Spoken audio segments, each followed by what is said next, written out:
YouTube, this is Shika from the Samosa Budget. Today's video is going to be slightly different. I've almost reached 50 days of uploading to YouTube, and I guess I can call myself a YouTuber. I may not have very many subscribers, but I am uploading consistently, and there's no other word to call someone who's doing YouTube a YouTuber, even if they have less than 5, or in my case less than 10. I wanted to share my experiences, good and bad, and any tips I think that could help any new YouTubers.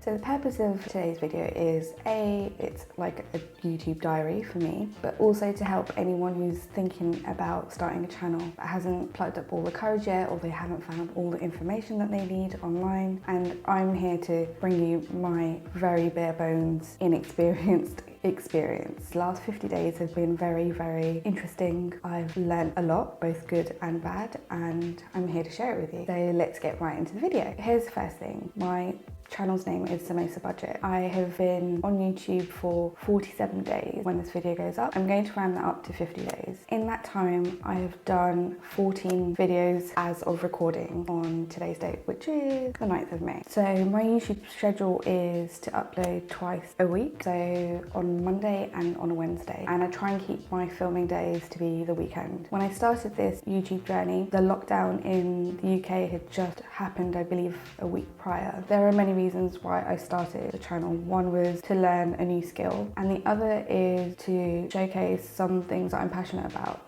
personal budgeting to be more specific. So I would say, starting a YouTube channel, one of the first things you need to figure out is what you want your content to be. So it should be something that you find interesting or you're passionate about, and not necessarily something that you've seen someone else do and you sort of just want to copy them. The aim is to find your own style with recording and editing and have your own flavor, essentially, so your audience will understand what you are about and what your channel is about. So that was the reason why I created the channel. I watched a couple of YouTube videos on how to start a YouTube channel, and I found them super helpful. I will link any specific videos here or here. So there's enough information out there to tell you how to set up your channel on YouTube. Now, obviously that includes creating a YouTube account and doing all of those really specific things. So I'm hoping that you've either done those bits already, or you're close to doing that and you sort of just need a little nudge in the right direction. The first thing is, before you actually post your video, have a good think about what you want your videos to be about. Like we said, so think about the kind of content you want to film. Think about realistically how much time you can dedicate to it, because you want a YouTube schedule that's consistent so the algorithm favors you, and also you want something that's sustainable, because if, like me, you have a full-time job, then you can't necessarily upload every day. I mean, it really does depend on the type of content you want to do, because a lot of content is freeform if you want to do like daily vlogs or weekly vlogs, that sort of content, but obviously there's a fair amount of editing to do. So for me, the 2 videos a week, which will be Monday and Wednesday, and my channel is mainly about budgeting. I would say an important factor is to figure out how much time you can dedicate. I would say go for quality over quantity. You'd rather just put out 1 video a week that is super great quality, you've spent a lot of time editing it and really thinking about what you want your message to be, rather than 4 videos a week where it's all a bit like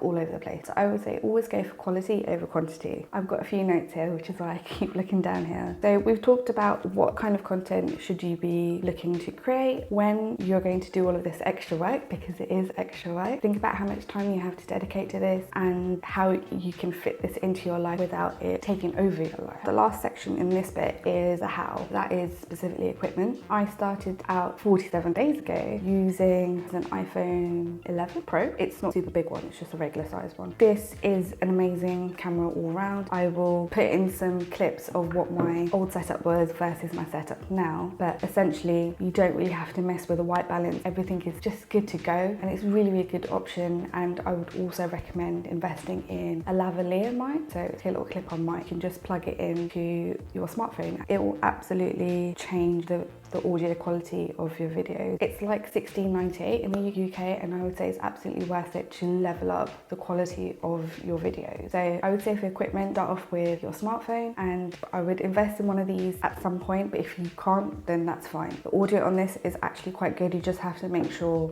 that you're speaking clearly. So the next thing is, do you need a tripod or a stand? I bought a boom mic, and I'll insert a cutaway of what that looks like here, and it allows me to shoot shoot a bird's eye view, because that is the style of video that I will do most of the time. So that was great. It was repositionable because I actually clamped it to my cat tree and one of my cat's scratching posts. So it's super lightweight, but it means that it shakes a lot. So if I move or I fidget, or when I'm writing like quite aggressively, it will shake and you'll think you're like in Starship Enterprise or something. It is super great and very affordable way to shoot overhead. So I would say if you've got your smartphone, I'm sure you can figure out a way to rig it to suit your needs, and you can slowly start buying things to level up. So a boom mic stand, I think it was less than £20. The mic is less than £20. I understand you might not want to financially invest in it yet if you're not sure if this is something you enjoy. So I would say all of those purchases can wait until you get a feel for things and you are a bit more confident that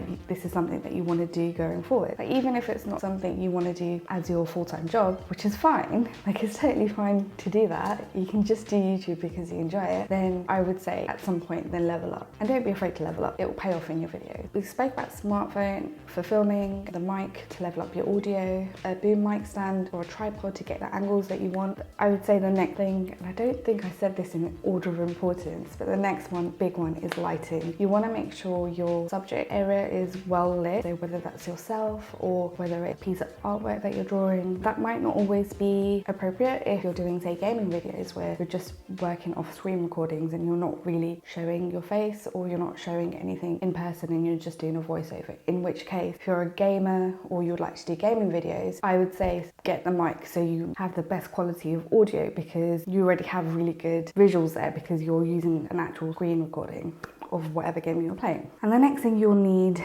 is, I would say, a fairly quiet space that you can film and record your video, get a feel for what sort of content you want to do and what style, and sort of get really confident with a camera. So the final thing that you would need is a computer to edit. I have a very old MacBook Pro, and luckily it comes with iMovie, which is built in, so I don't have to worry about buying a piece of editing software. But there must be some free ones out there on the marketplace, and I'm not sure about Windows in terms of editing, but I'm sure there is stuff out there. So if you guys know of any free Windows editing software, then post in the comments so everyone can learn and share. So now I'm setting the scene for my 47 days. Okay, so I found my first video to be super terrifying. I felt like I should have waited until the end of the month or the start of a new month before actually posting a video, because the way that my flow works is I have a monthly budget and then I have a weekly check-in for each week of the month. And the first video I started off with was, I believe, a March week 3 check-in. So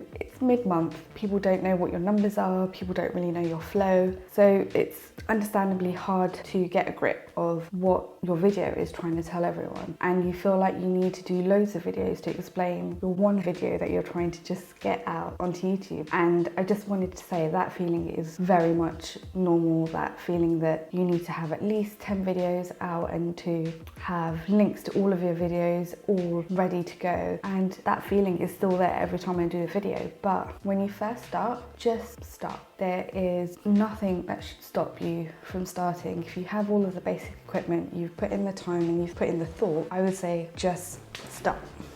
So that's the first thing. Don't let anything stop you from putting that video out, even yourself. That is probably one of the biggest pieces of advice that has resonated with me, is that you will get in your own way. So get out of your own way. The second step, I would say, is a plan. So in all honesty, I have not been doing this as much as I should have. I have a plan for what videos I need to film that week, and then I'd keep it there. I wouldn't think about what I need to say in the intro, what points I should cover. And part of that was to give my videos sort of a natural and unscripted feel. But essentially what that did was it made me like overthink everything. I would stutter and I would really struggle in editing to piece everything together and let it flow. So I would say a rough plan is better than nothing. So you don't need to script everything out. That's not what I'm suggesting. But say that you want to keep your intro short, that if you want to mention any of the previous videos, you want to mention that you should subscribe and please like the video and comment below. Those are things that when the camera turns on, you can just be like, things just go out of your brain at that time, literally. This is my first video that I've properly sort of planned out, and I hope it's gonna come across in editing, but fingers crossed. I would say, for peace of mind, if you're not that comfortable and confident in front of a camera, a plan is a must. And And within this plan, it will give your video structure, which is something that is so important, because what you will end up doing, like what I did for most of my videos, is I would film said video, say it was a budget check-in, then I would spend half an hour maybe filming, less than that because of the camera recording limit, but then I would also struggle post-production, and doing it the other way around is so much better, because your editing should be quicker and it should be easier, because you've already got that structure and vision in place of how you wanted the video to be, and hopefully you performed to your plan, or as close to as possible. So that structure is already in place, whereas I found I was finding the structure in editing, which is why it was taking me so long to edit. That was my tip for the actual plan.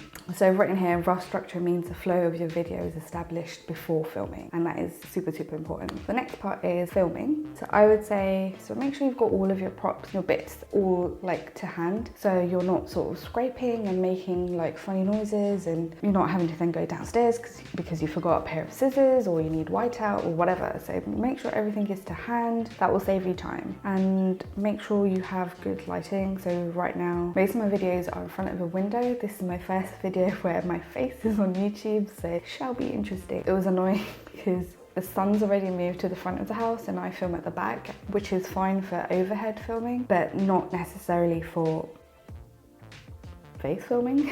I was going to move into the bedroom, but I've just tweaked the settings and I've put the ISO up on my camera, and I think it should be okay. So fingers crossed it won't be too bad, but always make sure that you do a test recording first. So that could be just like a 15 or 20-second clip where you test your mic, basically your film. So you just make sure you're in the right place, there's nothing showing that you don't want to show. You've remembered to turn the mic on, because I have done that before. Okay, so some tips for this part for filming. If you're filming on your phone, make sure you set your phone to flight mode, airplane mode, whatever camera you've got, because I had no idea that my phone had stopped recording because I had a phone call and my phone was on silent and it would just stop recording. Now, when you're recording things where you're actually writing, you've already written it at that point. So that was a disaster, and obviously people are going to call you. Like my husband called me and I had no idea that it had stopped recording, and he felt so bad about it. So that's not no one's fault, but I guess it was mine. Now I have an actual camera, so it's not something I need to worry about, but I still put my phone in airplane mode just so I don't get any notifications. That is my tip there. So make sure you do a test record for audio and video and put your phone into airplane mode if you're shooting with it.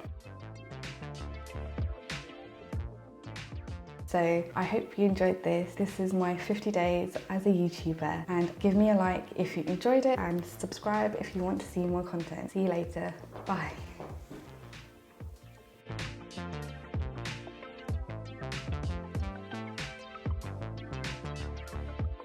Makes sense. Go for quality over content. Okay, I don't know what I'm doing here. Let's see how much time I have left. Oh, 15 minutes. Ooh. Oh, let's make sure I'm in frame.